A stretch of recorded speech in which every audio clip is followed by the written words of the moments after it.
We've been doing the entrepreneur roller coaster review for the last 1 month, and it's been a very interesting conversation. And Darren Haddy happens to be one of my favorite authors because he really believes in packing a lot of value into his events, into the work that he does. And some of his books are classic, and I would recommend that you also read some of the books like The Compounding Effect by the same author. As you have been following, if you have been following the conversations, then you would have seen that this truly is a game changer if you can apply some insights from the book Entrepreneur Roller Coaster.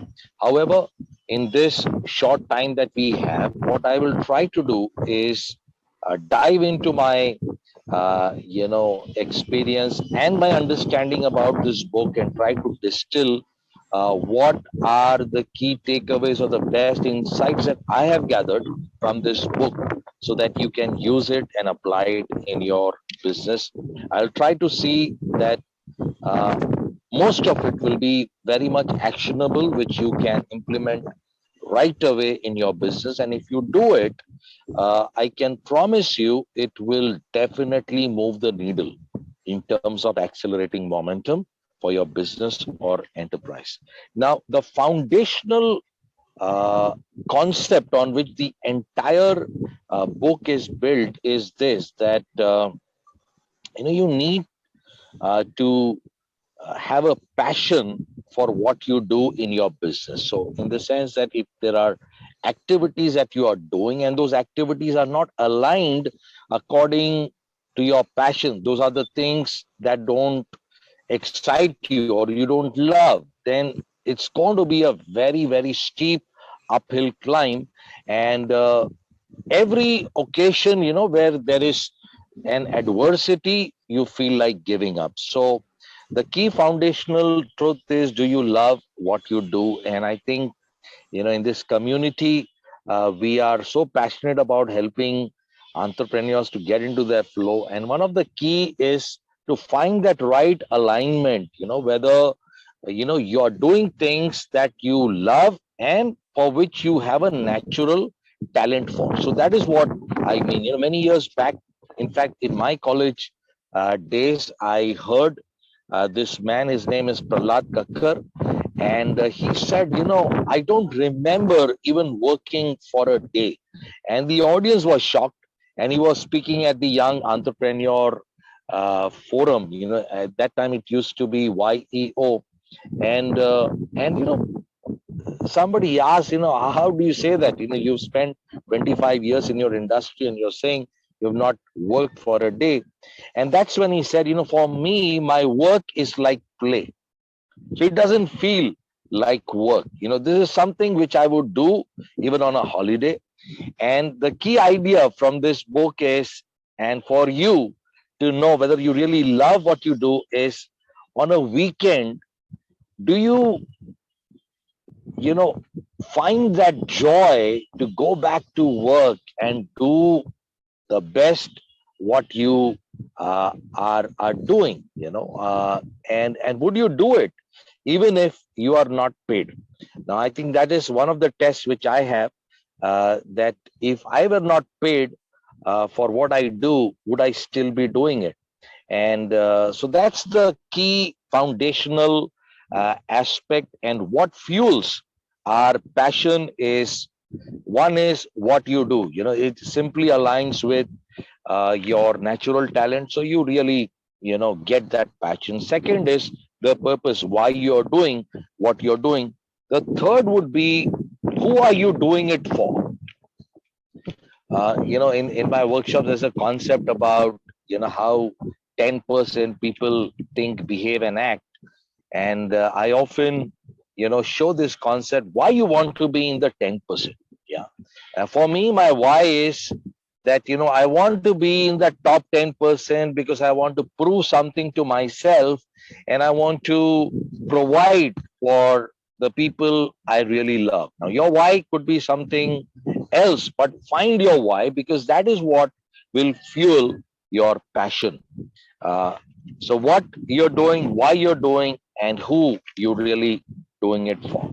Now, based on this, let me jump into the first key idea about this book, that this book presents for us, and that is find out what you are fighting for. What is your fight? If business owners and entrepreneurs are not able to figure out what their fight is, then they really don't have that energy to show up with confidence and show up with courage. So, what's your fight? So, let me give an example. There's one of the entrepreneurs who's also my mentor. I mean, he owns about, I think, more than 6 enterprises. Collectively, the net worth is well over right now about 3,500 crores. And this gentleman, right now he would be about 72 or so. And I met him about 8 years back. And ever since, he's been uh, not only my client, but also a mentor who I really look up to, because he's someone who really balances, the work and the play part, right? And and when I got to know his story, not from him, but somebody who's close to him, I asked him, what is Mahendra Bhai's story? I just want to know. And said, Mahendra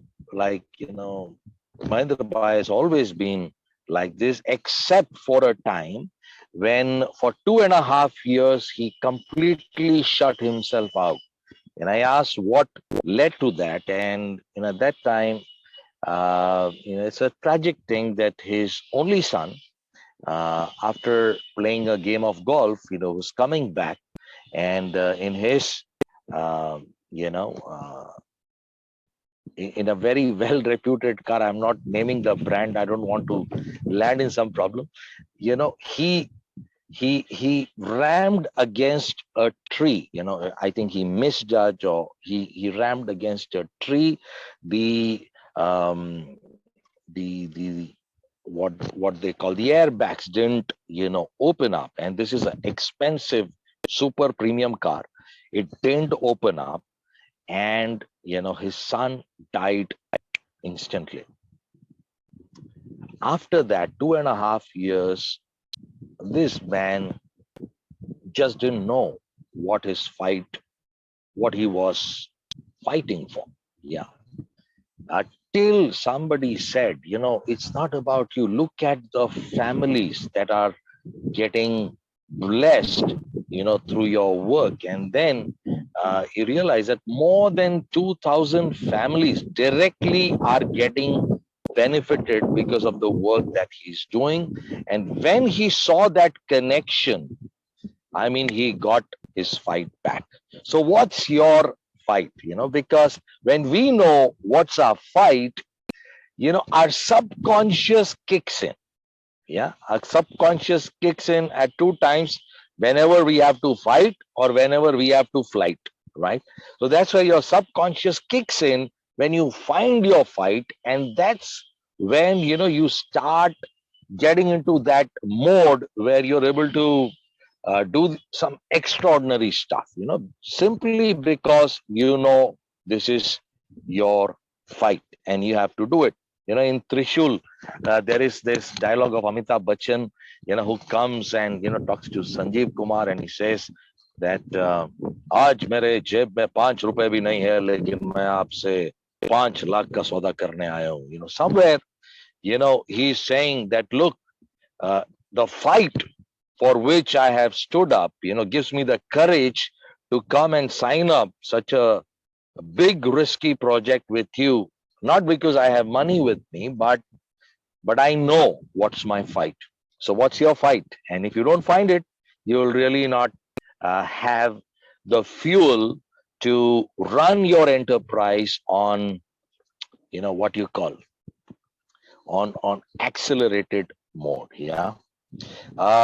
The second big idea is, when we are running an enterprise, we need to see what's the end of all this.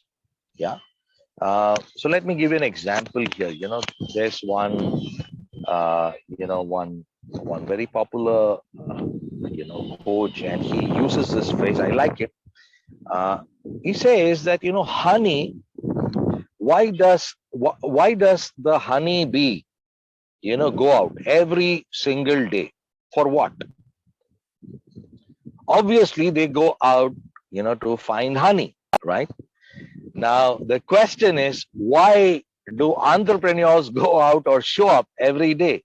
Yeah, for honeybee it is honey. For most of the entrepreneurs it is money. Now the honeybee may be going just for the honey, but if somebody would have explained to the honeybee, hey, look, because of what you do, you know, it has so many positive effects. In fact, forests, are created because of the work that honey bee does, because of cross pollination. But that's not why a honeybee would be going out in the first place. They just go out for the nectar from which they can get the honey. But the process of doing so, ensures there's cross pollination, and there is new growth. There's new life that's happening. In the same manner, entrepreneurs, if they realize that, look, the end is not just the money, the end is, how many lives are getting impacted, how many problems are getting solved, how many more opportunities I'm able to, create for me and for others. Those are the things. So don't go after just the money, but look at what is a positive impact. Go for that, and money will be a byproduct. So look at the end, the end, and that gives you the wisdom to make the right choices in the present, right?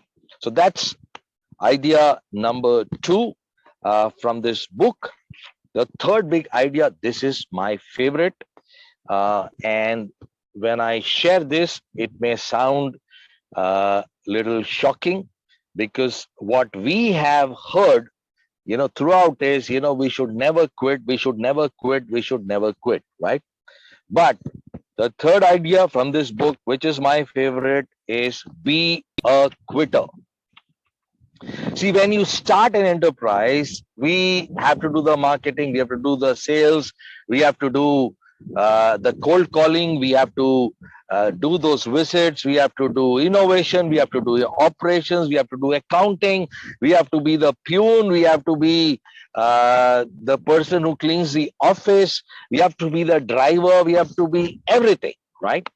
But when you do that, initially that's fine, because you don't have any other resources. But an entrepreneur who keeps moving up the lighthouse, there is a big correlation between how soon you are able to quit, of those tasks which you can give to somebody else, and focus on those high value tasks which you got to do yourself, and you have a natural talent for doing that, right? So be a quitter. That is the third big idea from this book. And I think the application here is, we have to write down what are the things I am really doing right now. And if they are more than 8 to 9 activities and different kinds of activities, let me tell you, that alone is cause for stress. Now, another book that we're going to do the review is, who, not how. So my suggestion here is, please find your who will do these various things. Yeah. And that will help you to be a quitter, so that you can focus on those things that really, really matter, and that move the needle for you and your business. Fourth big key idea is about Dream 50. Yeah, this will definitely give you momentum right away. Now, what it means is, find 50 people who share your dream and can help you take your business to the next level. Yeah, this is your dream 50. This is not like anybody and everybody, but when you look at your network and you say, this person can give me access to this market, this person can help me get connected to these kind of partners. And that's where Suresh Menon plays such an important role in terms of uh, opening our awareness, in terms of playing the game of networking with the awareness of conscious collaboration and not just mindless collaboration. So who is your dream 50? The example here is, like, if you have to write a book and that has to be a bestseller, then you can, you can either approach 100,000 people, individually, who will buy your books and your book becomes a bestseller, or you can look at, now this is how you start, drawing your dream 50. You start looking at who's that one person who can help me sell 100,000, and then who are the two people who can help me sell 50,000 each, and who are probably the five people who can help me sell 20,000. So that's how you create your dream 50. And if you can't get to 50, don't get worked up about that, but just let your mind work in this direction. Who's that one person who can help me get the turnover that I desire, or the market that I desire to enter into? Who can give, who's that one person? Yeah. And then who are the two people, who are the three people, rather than how can I reach 100 people at the same time. Yeah. So that is the key idea about your dream 50. I'll encourage you, please draw this list during the time of the first lockdown. I did this exercise. It benefited me a lot because I quickly started writing down. I could not write more than about 15 names, and I contacted each one of them and I said, how can I help? And out of these 15, about five people responded positively for the next 6 months of the lockdown. I think these are the five clients who gave over 90% of our revenue. So this idea really works if you work on that idea. Yeah. I think the time is less. Do I have time? I'll share one more and then we close. Uh, the last idea I want to share is about the 10-90 rule of success. What is a 10-90 rule of success?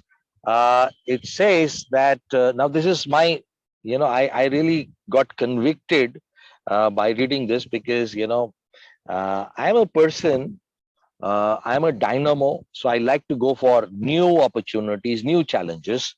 And since I am an idea genius, always my head is buzzing with in the direction of how we can acquire new clients. Now the 10-90 principle says that who are your top 10% clients, invest 90% of your time in serving them, right? Does it mean I don't look for new clients? No. But when you serve your top 10% clients, the referrals that you get are such high quality that you will keep adding new clients to your portfolio, right?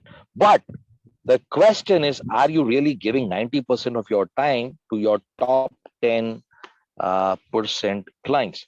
Now, why I say I got convicted, because my tendency was, the moment we get a big project, I would tell my team, hey, see, we've got this client now, but we need to get three more like them, or we need to get five more like them, and then our revenues will look like this, our profits will look like this.